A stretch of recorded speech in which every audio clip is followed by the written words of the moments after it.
Good afternoon, everybody, and welcome back to the channel. Today, we're pulling a straight six out of a 1968 Chevelle. As you can see, I'm already partway into pulling this engine. I've done most of the boring stuff here, like take the hood off by myself. Nobody needs to see that struggle.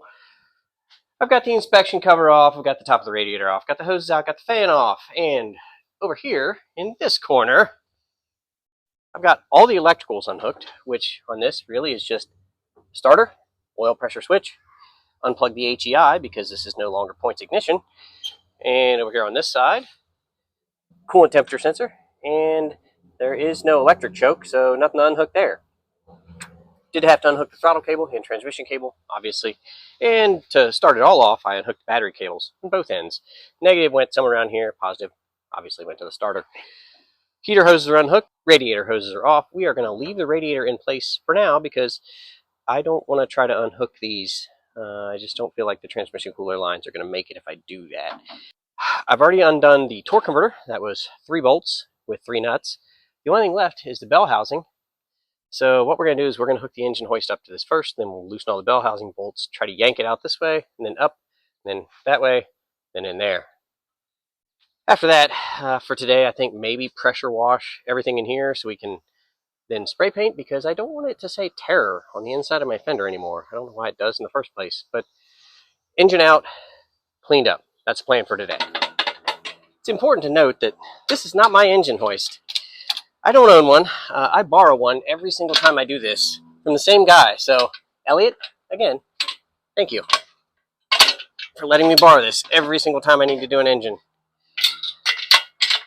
This is either time 3 or 4. Not sure which.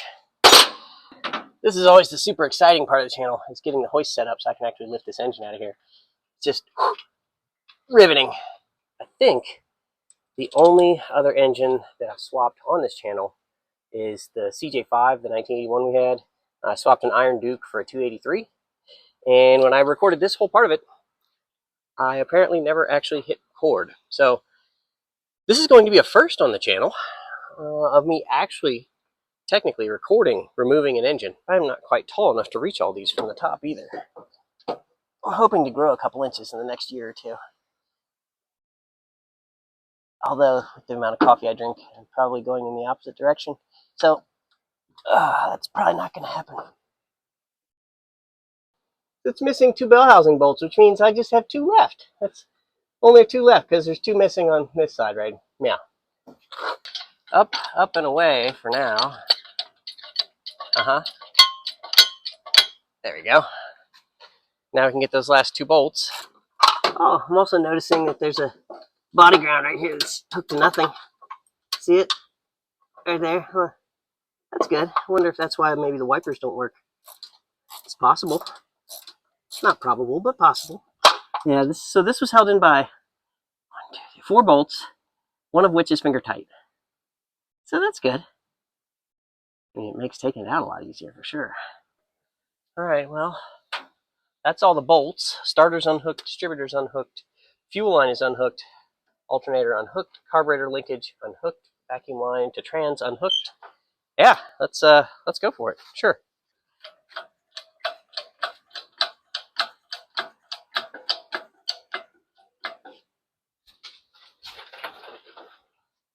Oh yeah, that's loose. Just gotta get off the motor mounts and we'll be good. Alright, we'll clear the motor mounts.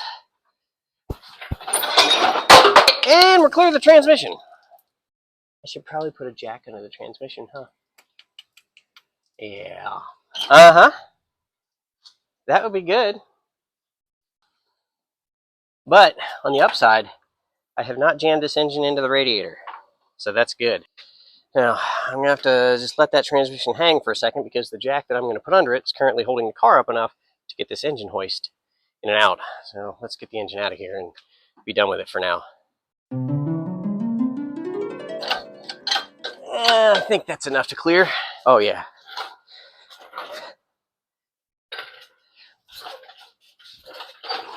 Come on now, get over the hump. There we go.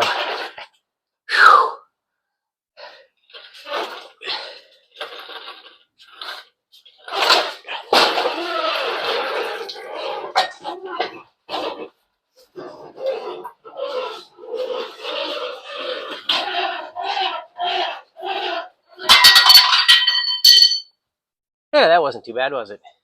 Now I've got plenty of room to clean all this and put a jack under that transmission.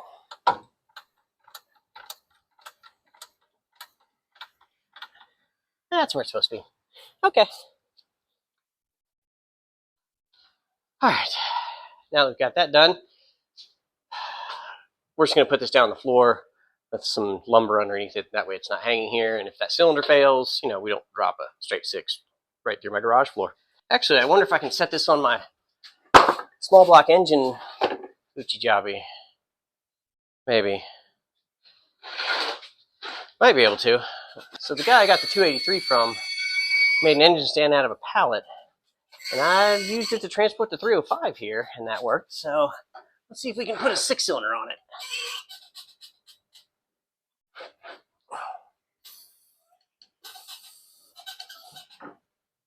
At least temporarily. Boy, easy now. Oh yeah. We'll leave this hooked up so I can put it someplace more convenient soon. All right. I think it's on to pressure washing. Yeah, definitely. Well, in pressure washer news, this. Yeah. So I guess we're just going to be doing more of a rinse. Okay.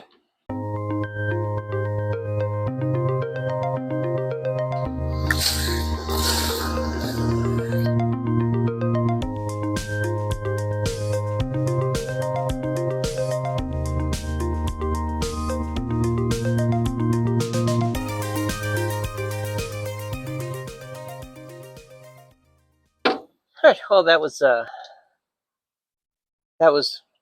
not underwhelming, but definitely not overwhelming. It was whelming. That's what it was. It really did highlight the word terror, though. We're going to have to get rid of that. So this is going to take some time to dry before I can paint it. I don't have the paint here anyway, so I can't paint it. But that's going to be the next step. So it'll be engine bay will get fogged with a flat black. Then we're going to have to swap out these straight 6 cradle mounts for the V8 cradle mounts, which I think just go 1, 2, 3, 4 holes there. Should be something like that. One on each side. Hopefully. I mean, I might need later model, but these are for 68, so it should work. And after that, we'll be ready to go ahead and drop this 305 right here into that 68 Chevelle. Okay, well, that's going to do it for today's episode, where we've got one engine out and everything cleaned up and prepped, ready for the second one to go in the next episode. So stay tuned for that one. Until then, we'll see you next time.